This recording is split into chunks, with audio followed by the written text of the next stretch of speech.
Video is a fantastic medium for storytelling. Of course, I'm a little biased because we use video so much here on Sway Health, but we're not the only ones. Here at NESHCO in Rhode Island, I listened to a fantastic presentation that covered why video is so critical for healthcare organizations. And this one in particular has done some amazing things on a very low budget and using video very effectively to tell both internal stories and stories to their external community. Hello and welcome to Sway Health, where we bring you the latest insights and interesting stories from the brightest minds in healthcare marketing. I'm Colin Hung, and I am here at NESHCO in Rhode Island, where I was able to sit down with Kristen, who's from South Shore Health, and Jay, who's from Last Minute Productions, to ask them some questions about video production, tips and tricks, and why it's so effective for healthcare organizations. I hope you enjoy our conversation. Let's get to it. Well, welcome to the program. It's great to have you on, and wonderful presentation here at NESHCO around the great tips you shared on video and PR. And I am just amazed, first of all, that you do so much of your own video. That's not very common for a healthcare organization. No, I know. Actually, thank you. I appreciate that. And first of all, thanks for taking the time to talk with us. It isn't, and I think I'm really fortunate to work for a healthcare organization that values the storytelling through video. We are lucky in that we have the equipment, whether it be small, just a camera, a small light, and a small edit bay, if you will. But we are able to generate quite a few videos on a weekly basis that really help elevate our South Shore Health and the organization as a whole. Now, before we dive any deeper, let's have you introduce yourself, Sure. Your title, and tell us a little bit about South Shore. Yeah, so I'm Kristen Perfetuo. I work for South Shore Health, which is the largest independent community health system on the southeastern Massachusetts. I've been with the organization for about 7 years now, and 90% of the work that I do is video storytelling.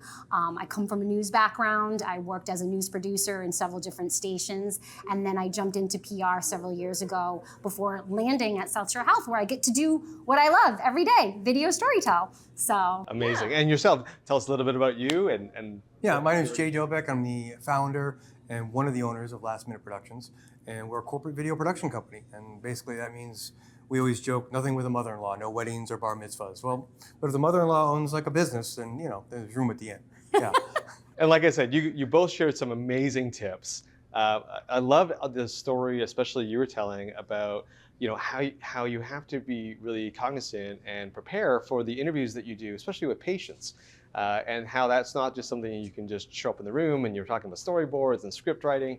Tell us a little bit more about that, because we only see the end product and it looks so natural and it looks so like you just walked in the room. Oh. But it's not like that, is it? Yeah, so I think with something like that, we plan ahead of time. If we know that our film company is going to be on the floor, getting some B-roll and looking for patient interviews, we would plan ahead by working with the nurse manager or someone on that floor to see if they would approach patients in a kind, gentler way, something that's more comfortable for the patient, to say, are you interested perhaps of being on camera? I mean, let's face it, patients are in the hospital, they don't feel well, they're there for a reason. They may not necessarily like us coming in with a camera saying, hey, do you want to talk?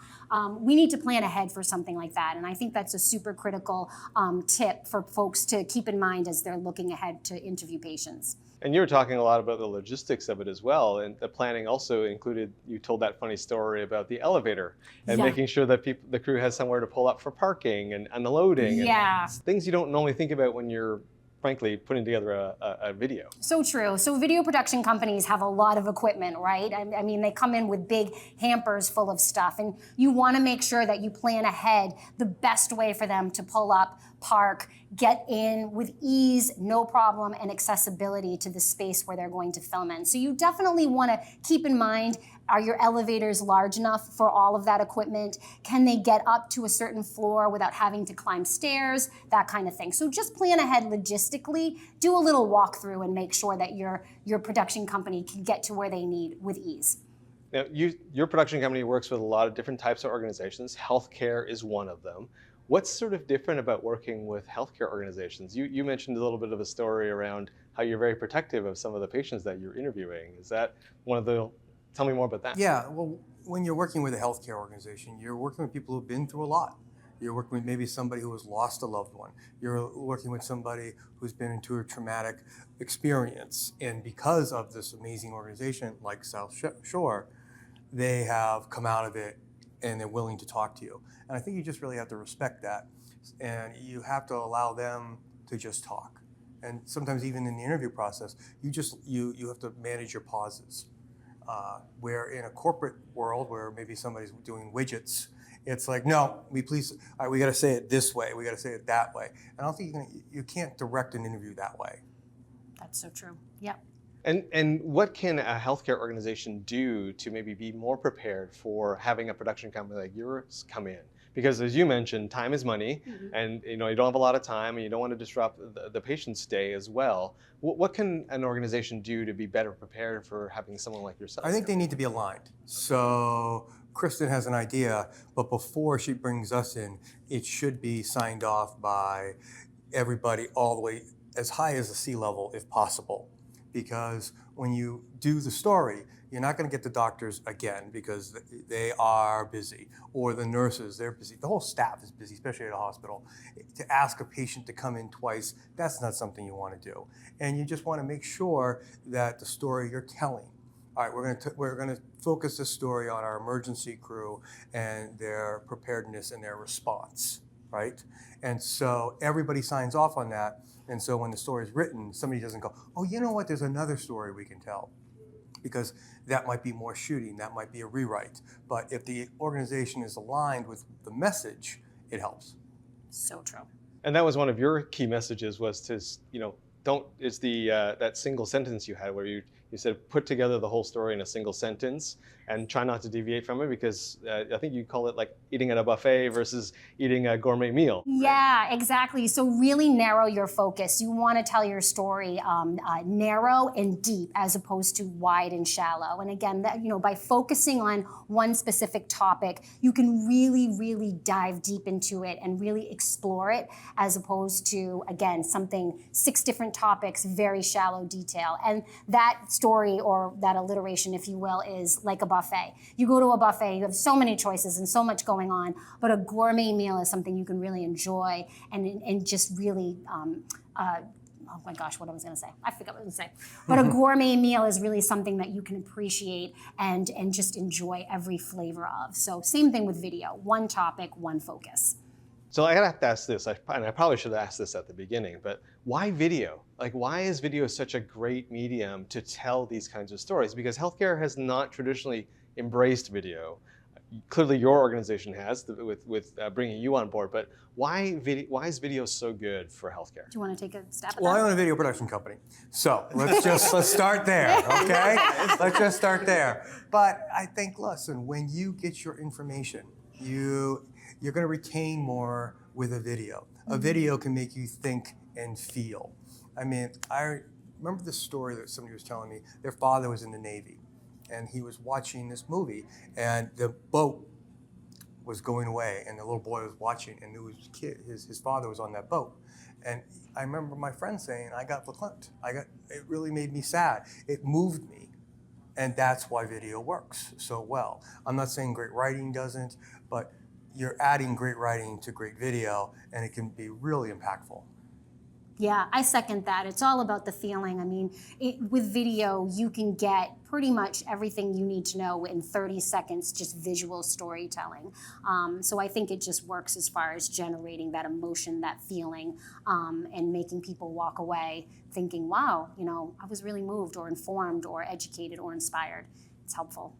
So if there's someone listening or watching this who maybe really wants to do video at their organization, their healthcare organization, but hasn't gotten off the ground, what advice would you give them to maybe convince their executives to give it a try? I'd start small. Yeah. I'd start small and I'd start local. So maybe it's just, let's focus on one employee of the month, and shoot it with your iPhone, shoot it with your cell phone, right? And it's only internal. And so people can see the quality of it. They can see, wow, this really does work. And plus you're honing your skills to an internal audience, which is much more forgiving. And then that may allow them to say, hey, you know what? Let's start releasing these on social media.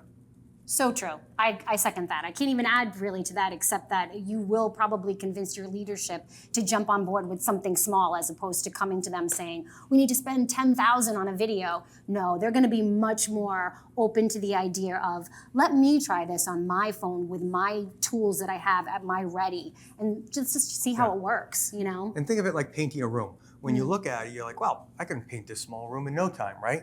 But then you're taping, you're doing all this stuff. And then you realize all the work that goes into painting a room, right?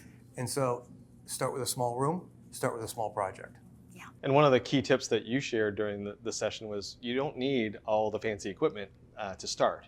You can start small. You can use a shower curtain to get that diffuse light. You can use a painter's grip to get a drone-like look. You don't have to spend and buy the nice cameras and all that kind of out of the gate. And in fact, what you're saying is try it with your iPhone because that's good enough for an internal audience. iPhones are great. All these phones are amazing. I have younger people telling me all the time, oh, I use this camera. They give me model numbers. And I really don't care. It's like, where did you put the light? I can't tell you what Ansel Adams used for a camera, but his images are really, really nice. And I think that's what it is. It's composition, it's storytelling.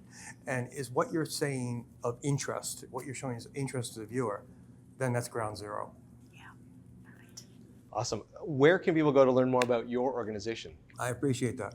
It's as simple as lastminuteproductions.com. It's an S. We do more than one video. Lastminuteproductions.com. Thank you. And Kristen, what about you? Where can people learn more about South Shore? Yeah, you can visit southshorehealth.org to learn more. All of our videos, all of our blogs, everything is there. Go visit. Amazing. Well, thank you to both of you for being on this show today. Thank you. Thank you. Really appreciate it. Hey, I want to thank Jay and Kristen for coming on camera with me and sharing their tips and strategies for using video in healthcare marketing. I especially loved their tip around, just starting with the phone and starting small, and that's how perhaps you can get buy-in at your organization for increasing the use of video marketing. And hey, if you enjoyed this video as much as I enjoyed making it, please like and subscribe. Also, head on over to Sway Health, that's Sway with 2 A's, .health, where you can find more great content like this. I'm Colin Hung here in Newport, Rhode Island. Thanks for watching, and I'll catch you on the next video.